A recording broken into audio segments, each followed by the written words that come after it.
नमस्कार मित्रांनो. ज्योतिबा टेम्पलहून आता मी कोल्हापूर सिटीकडे निघालोय आणि हा रोड व्ह्यू खूपच पीसफुल वाटतोय आणि साधारण 30 मिनिटांनी मी अंबाबाई मंदिराजवळ पोहोचलो. मंदिराकडे जाणं हा रस्ता, बाजूची दुकाने आणि भक्तांची गर्दी खूपच पॉझिटिव्ह वाइब देत होती. प्लस हा आहे अंबाबाई मंदिराचा भव्य गेट. इतकं जुनं आणि ऐतिहासिक मंदिर समोर दिसल्यावर आपोआपच मन शांत होऊन जातंय. इथे तुम्ही लाईन पाहू शकता. मंदिराच्या बाहेरपासून लाईन आलेली आहे. ती अशी वर जाऊन मंदिरात गेलेली. तर आज जाऊन तर मंदिराचं म्हणजे देवीचं दर्शन नाही घेता आलं, तर आम्ही मुखदर्शन करून छान दर्शन भेटलं.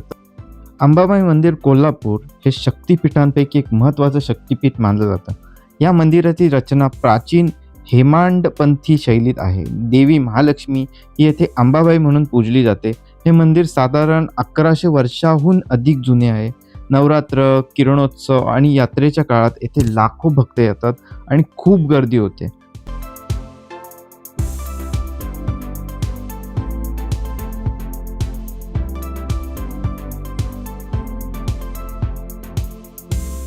मंदिरापासून चालत मी रंकाळा तलावाला आलो. रात्रीचा हा व्ह्यू खूपच सुंदर आहे. शांत, थंड आणि रिलॅक्सिंग वाटते इथं. रंकाळा तलाव कोल्हापूरमधील एक प्रसिद्ध पर्यटन स्थळ आहे. हा तलाव नैसर्गिक सौंदर्य आणि शांत वातावरणासाठी ओळखला जातो. संध्याकाळी आणि रात्री येथे फिरायला स्थानिक लोकांची, पर्यटकांची मोठ्या प्रमाणात गर्दी होते. सनसेट आणि नाईट व्ह्यू इथला खूप प्रचंड फेमस आहे. त्यानंतर इथलं पाहून झाल्यावर आम्ही आलो. ही आहे रंकाळा तलावाची खाऊ गल्ली आणि एवढे सुंदर असे इथे पदार्थ मिळतात ना.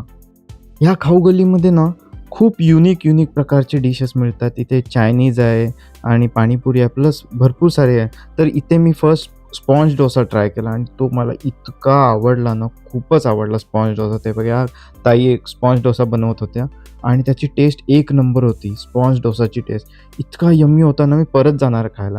नंतर मी ऑर्डर केला हा आपला मोमोज आणि काय बोलतात स्प्रिंग पोटॅटो. ते खूप छान होतं. स्प्रिंग पोटॅटोची टेस्ट खूप छान होती. त्यानंतर पाणीपुरी खाल्ली. पाणीपुरी नॉर्मल होती, जशी आपल्या इथे भेटते तशीच होती, पण टेस्ट छान होती. खूप सुंदर. एवढ्या वेळेलाच मन नाही भरलं, तर ऑर्डर केला थालीपीठ. थालीपीठ त्यांनी गरम-गरम त्या काकींनी गरम-गरम करून दिलेली. छान टेस्ट होती आणि थालीपीठ खाऊन झाल्यावर स्वीट म्हणून वॅफल्स ऑर्डर केले. तिथे वॅफल्स देत होते. वॅफल्स पण खूप छान होते आणि इतका प्रवास केला, मग खूप थकलेलो.